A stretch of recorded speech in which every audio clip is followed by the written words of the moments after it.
구제에 대해서 계속해서 말씀을 나누도록 하겠습니다.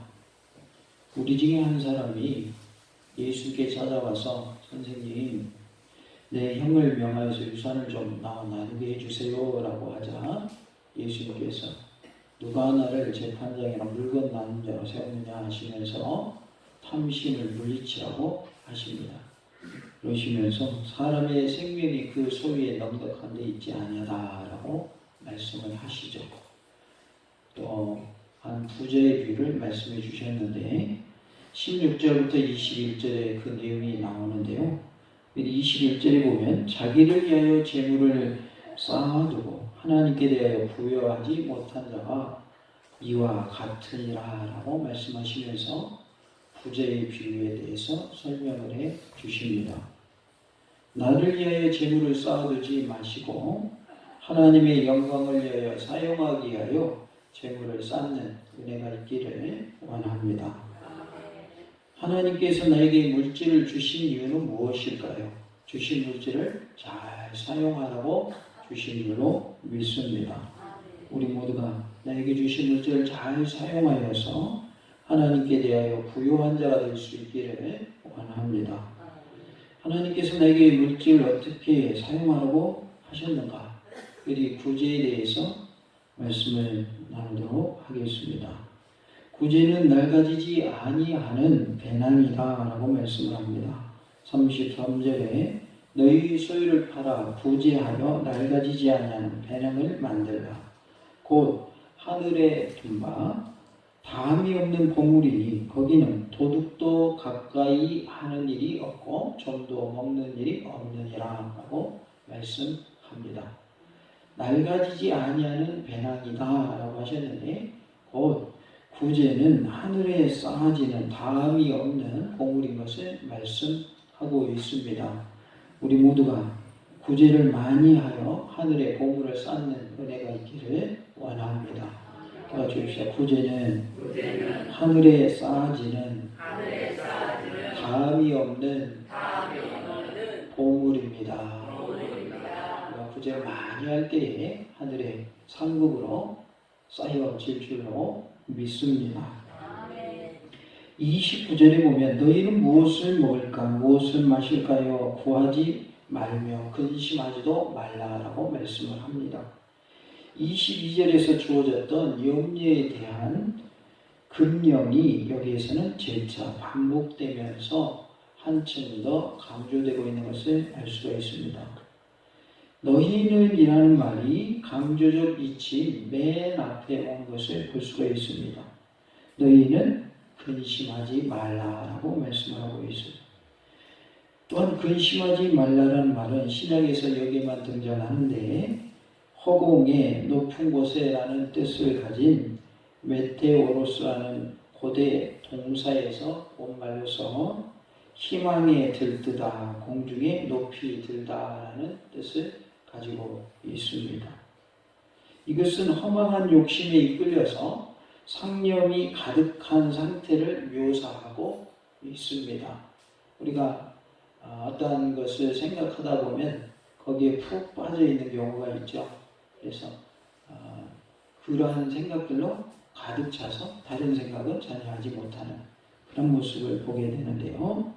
근심에 빠지게 되면 이러한 결과를 낳게 된다는 것이죠. 이것은 결코 삶을 위한 정당한 노력을 포기하라는 말씀이 아니며 제자들의 내적 열망, 즉 궁극적 관심이 먹고 마시는 것에 고착되어서는 안 된다라는 것을 말씀하고 있습니다. 예수님의 12제자가 있었지만 우리도 예수님의 제자인 줄로 믿습니다. 그러기에 먹고 마시는 것에 우리의 생각이 집중되지 않기를 원합니다. 주님을 위하여 사는 것, 하나님께 영광 돌리는 것, 또 하나님 주신 물질을 가지고 구제하며 사는 이러한 일에 우리가 더 생각을 해야 하겠고 먹고 마시는 일에 집착해가지고 하나님의 일을 하지 못하는 그런 일이 없기를 원합니다. 31절에 보면 다만 너희는 그의 나라를 구하라 그리하면 이런 것들을 너희에게 더하시리라 라고 말씀을 합니다. 그의 나라를 구하라고 했는데요. 지금까지의 금지령 대신에 여기서는 적극적으로 행위를 명하고 계신 것을 볼 수가 있어요. 그래서 그의 나라를 뭐 하라는 거예요? 구하라 라고 말씀을.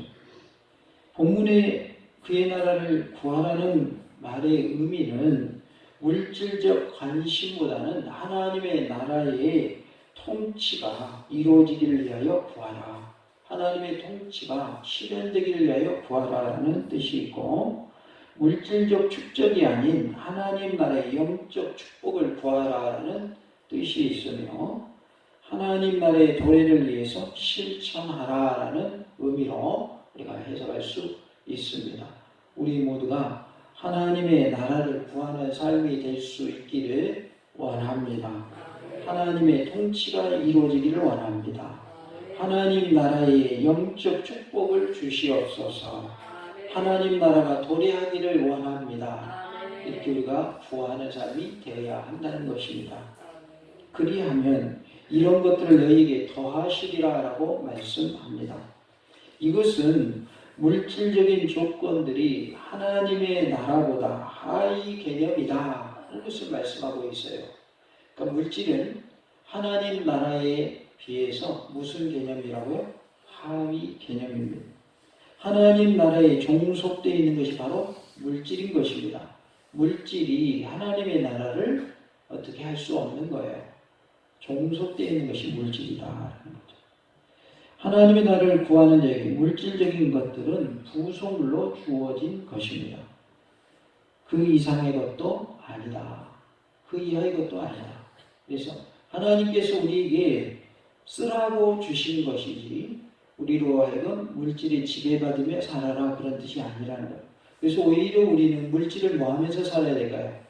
다스리면서 살아야 할 줄로 믿습니다. 물질의 종이 되지 마시고 물질의 주인으로 하시기 바랍니다. 하나님은 나에게 주인으로 물질을 쓰라고 하셨는데 내가 주인이 되지 못하고 오히려 종이 돼가지고 물질의 종으로 살아가는 그런 모습이 된다면 하나님이 원하신 모습이 아닌 줄로 믿습니다. 그래서 우리는 주인으로서 물질을 다스릴 수 있어야 하겠습니다. 특별히 구제하는 일에 물질을 멋지게 사용하시기 바랍니다. 가난한 사람들, 어려운 이웃들, 그리고 믿음의 형제들과 친형제 자매들에게 멋지게 물질을 사용하시기 바랍니다. 이렇게 우리가 구제의 삶을 살 때에 우리의 보물은 하늘 천국에 쌓여질 줄로 믿습니다. 요한일서 3장 17절에 누가 이 세상의 재물을 가지고 형제의 궁핍함을 보고도 도와줄 마음을 막으면 하나님의 사랑이 어찌 그 속에 거하겠느냐라고 말씀을 하고 있어요. 궁핍한 사람이 있을 때 그 사람을 돕고자 하는 마음을 우리는 막으면 안 된다는 거죠. 돕는 자가 되어야 돼요. 도울 때에 하나님의 사랑이 그때에 실천된다라는 거예요. 그것을 통해서 하나님의 사랑을 만방에 드러낼 수 있다는 것입니다. 우리가 이 말씀을 기억하고 베풀며 사는 구제의 삶이 될 수 있기를 원합니다. 베드로전서 3장 8절에 마지막으로 말하노니 너희가 다 마음을 같이하여 동정하며 형제를 사랑하며 불쌍히 여기며 겸손하며 라고 말씀합니다. 우리 모두가 예수님의 사랑을 실천하며 살 수 있기를 원합니다. 세상의 재물을 가지고 하나님의 사랑을 실천하는 우리 모두가 되어서 하나님을 기쁘시게 하는 모습이 되어야 할 줄로 믿습니다. 우리는 거룩한 부자가 되어야 합니다. 거룩한 부자를 성부라고 표현하기도 합니다. 우리는 거룩한 부자가 되어서 베풀며 살 수 있어야 하겠습니다. 뿐만 아니라 있는 것을 가지고 하나님의 선한 일에 이웃을 구제하는 일에 사용하시기 바랍니다. 제가 방금 뭐라고 그랬냐면 있는 것을 가지고 라고 말씀드렸어요. 거룩한 부자가 되라고 그러니까 부자 되는 것도 참 좋지요. 그러나 부자가 아니면 구제를 못하는 게 아니라 있는 것을 가지고 할 수 있다고 말해요. 그래서 나에게 있는 것을 가지고 구제하며 사시고 베풀며 사시고 하나님을 기쁘시게 하는 모습이 되시기 바랍니다. 34절에 너희 보물이 있는 곳에는 너희 마음도 있으리라 라고 말씀을 하고 있어요. 마음은 인격과 행위의 중심이며 보물은 궁극적인 관심을 가리키고 있어요. 궁극적인 관심이 있는 곳에 인격이 있고 행위가 있다 그 말이죠. 그래서 우리가 어떠한 것에 관심을 갖느냐에 따라서 우리의 행위도 나타나게 되고 우리 인격도 나타나게 된다. 우리 보물에 관심이 있으면, 물질에 관심이 있으면 사람보다 뭘 먼저 생각하게 될까요? 물질을 먼저 생각하게 되는 것이죠. 우리가 사람들이 막 지나다닐 때 저 사람은 얼마짜리, 저 사람은 얼마짜리 이렇게 사람을 보면 사람을 인격으로 대하는 것이 아니라 나의 하나의 장사 수단으로 보는 것밖에 안 되는 거죠. 저 사람은 우리 가게에 들어오면 많이 팔 수 있겠는데 이런 생각을 하게 된다면 그 사람을 인격으로 보는 것이 아닌 것이죠. 우리의 관심이 어디에 있느냐에 따라서 우리의 생각도 달라지고 우리의 행동도 달라질 수밖에 없다는 것이죠.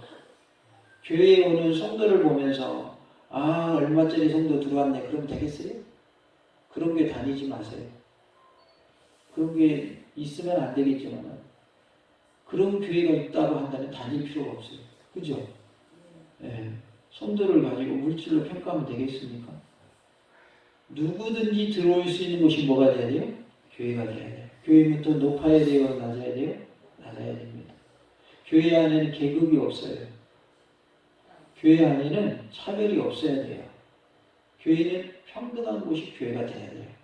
그래서 부자니까 막 신발도 안 신고 막 맨발로 가가지고 어서 오십시오 막 굽신거리면서 환영하고 가난한 사람이 오니까 오는지 안 오는지 관심도 안 돼요. 그런 교회는 다닐 필요가 없어요. 교회는 그런 곳이 되면 안 돼요.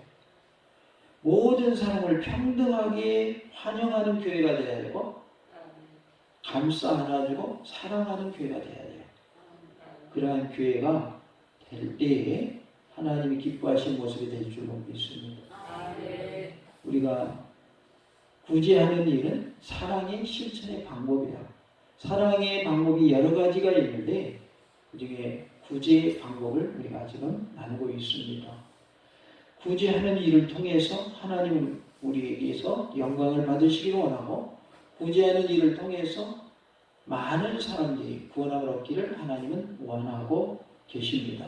그래서 나의 삶의 모습을 통해서 많은 이들이 주님 품으로 돌이키고 천국 백성들이 되는 놀라운 은혜가 있기를 원합니다. 아무튼 부활주일인데 많이 초청하셔서 나를 통하여 많은 이들이 구원함을 얻고 천국 백성들이 되는 놀라운 은혜가 있기를 간절히 원합니다. 결국 하늘과 땅 또는 물질과 하나님 나라 이 중 어느 것에 궁극적 관심을 두느냐에 따라서 그 사람의 삶의 가치가 결정되는 것입니다. 하나님과 재물을 겸하여 섬기는 미적지근하고 이중적인 자세는 용납되지 않으며 성도는 그 둘 중에 하나를 선택해야 합니다. 마태복음 6장 24절에 한 사람이 두 주인을 섬기지 못할 것이니 혹 이를 미워하고 저를 사랑하거나 혹 이를 중히 여기고 저를 경히 여기매라. 너희가 하나님과 재물을 겸하여 섬기지 못하느니라 라고 말씀을 합니다. 하나님과 재물은 겸하여 섬길 수가 없어요. 재물을 우선으로 두는 사람은 하나님을 잘 섬길 수가 없어요. 하나님 우선으로 섬기는 사람은 재물을 다스리면서 할 수가 있는 거예요. 하나님을 선택하는 자는 재물을 덤으로 얻게 되고 재물을 선택하지 않은 모든 것을 결국은 잃게 된다라는 것입니다. 하나님께서 나에게 물질을 주시는 이유는 무엇일까요? 주신 물질을 가지고 잘 사용하라고 주신 줄로 믿습니다. 우리 모두가 나에게 주신 물질을 잘 사용하여서 하나님께 대하여 부요한 자가 다 되시기를 원합니다. 구제는 하늘에 쌓아지는 다함이 없는 보물입니다. 하나님은 나를 통하여 영광 받으시기를 원하고 죽어가는 영혼들이 구원받기를 원하고 계십니다. 구제를 많이 하여서 하나님께 영광 돌리는 삶이 되시고 그로 인하여 죽어가는 영혼들을 살리는 은혜가 우리 모두에게 있기를 원합니다. 구제를 많이 하여서 하늘나라의 보물을 많이 쌓아 두시기 바랍니다. 구제 행위는 하늘에 상급이 있습니다. 물질을 구제하는 일에 사용하는 일에 우리 모두가 크게 쓰임받기를 원합니다. 우리 함께 해볼까요? 물질을 구제하는 일에 사용하는 지혜로운 자 됩시다. 할렐루야.